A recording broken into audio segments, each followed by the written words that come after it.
Stop! Si tu hésitais à acheter des plaques de désenlisement, cette vidéo est pour toi.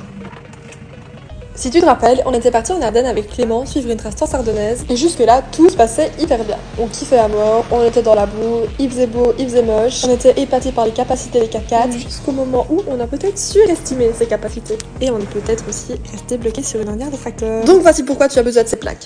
On les a détachées du 4x4, on les a bien bloquées en dessous des roues, on les a bien mises dans la boue aussi. Pour ceux qui se demandent, ce ne sont pas des Max Trax parce qu'on n'a pas eu de très bons retours vis-à-vis de celle-ci. Enfin bref, c'était l'heure de les tester et comme vous le voyez, le premier test n'était pas très concluant. Le pneu ne voulait pas gripper sur la plaque, mais après quelques minutes, elle a enfin bien voulu coopérer.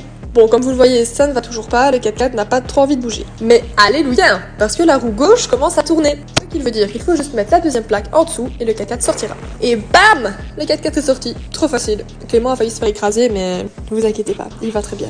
Ici, il nous montre des plaques qui étaient enfoncées dans la boue. Et croyez-moi, on a bien rigolé à les sortir. On était remplis de boue et... qu'est-ce que c'est lourd, des plaques pleines de boue. Enfin bref, on est hyper satisfait de ces plaques, car sans elles, on serait toujours bloqué sur l'ornière actuellement. Aussitôt désenlisé, aussitôt reparti, on a continué à suivre la trace dans des chemins qui sont évidemment pas très sécurisés. On aurait très bien pu rester calé là, en plein milieu, et je peux vous dire qu'on aurait beaucoup moins rigolé. Sur ce, je vous laisse avec la boue, et bisous!